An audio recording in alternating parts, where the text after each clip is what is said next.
Assalamualaikum warahmatullahi wabarakatuh.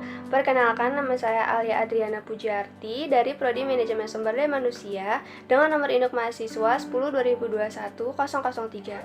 Video ini saya buat untuk memenuhi nilai UAS mata kuliah negosiasi yang diampu oleh Bapak Abrian Kusuma.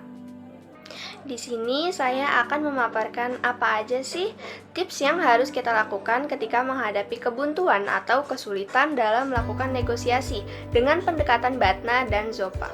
Sebelum masuk ke tipsnya, kita cari tahu dulu yuk, apa sih negosiasi itu?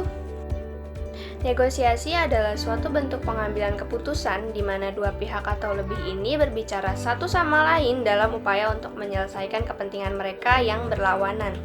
Negosiasi ini digunakan untuk menjembatani dua kepentingan yang berbeda, misalnya antara penjual dan pembeli. Nah, ketika kita melakukan negosiasi, maka seorang negosiator yang baik itu harus membangun kerangka dasar yang penting tentang negosiasi yang akan dilakukannya, agar nantinya proses negosiasi dapat menemukan titik kesepakatan.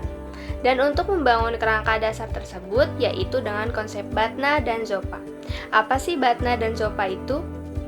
BATNA atau Best Alternative to a Negotiated Agreement adalah langkah-langkah atau alternatif-alternatif yang akan dilakukan oleh seorang negosiator bila negosiasinya ini tidak mencapai kesepakatan. Sedangkan ZOPA atau Zone of Possible Agreement adalah suatu zona atau area yang memungkinkan terjadinya kesepakatan dalam proses negosiasi. Nah, biar kalian gak bingung, di sini aku coba kasih satu contoh proses negosiasi menggunakan konsep BATNA dan ZOPA. Vina ingin menjual mobil bekasnya untuk kebutuhan pendidikannya dan modal untuk membuka usaha. Setelah dihitung biaya pendidikannya dan modal untuk bisnis, Fani memerlukan total biaya sebesar 150 juta. Tetapi karena mobil bekas Fani ini masih dalam kondisi yang baik dan baru digunakan selama 1 tahun, Fani meminta seorang temannya untuk menaksir harga mobilnya jika dijual. Nah, menurut teman tersebut, mobil Fani ini bisa dijual pada harga 210 juta. Kabar ini sangat baik untuk Fani karena Fani ini dapat menutupi modal sebesar 150 juta dan masih terdapat sisa 60 juta. Jadi singkatnya, Fani ini ingin menjual mobilnya dengan harga minimum 150 juta dan maksimal 210 juta. Kemudian datanglah seseorang ingin membeli mobil Fani. Pembeli tersebut ini memiliki uang sebesar 190 juta. Tetapi saat menawar mobil Fani, pembeli tersebut ini menawar dengan harga 120 juta. Jadi dapat disimpulkan bahwa pembeli ini memiliki dana maksimal 190 juta dan dia menginginkan membeli mobil Fani dengan harga 120 juta.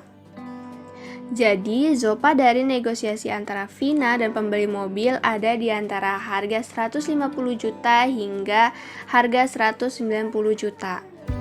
Namun, jika proses negosiasi ini mengalami kesulitan dalam tawar-menawar, maka pihak Fani bisa menggunakan konsep BATNA-nya dengan mengatakan bahwa mobil bekas Fani dengan tipe yang terbilang masih terbaru ini dalam kondisi yang sangat baik dan baru digunakan selama 1 tahun.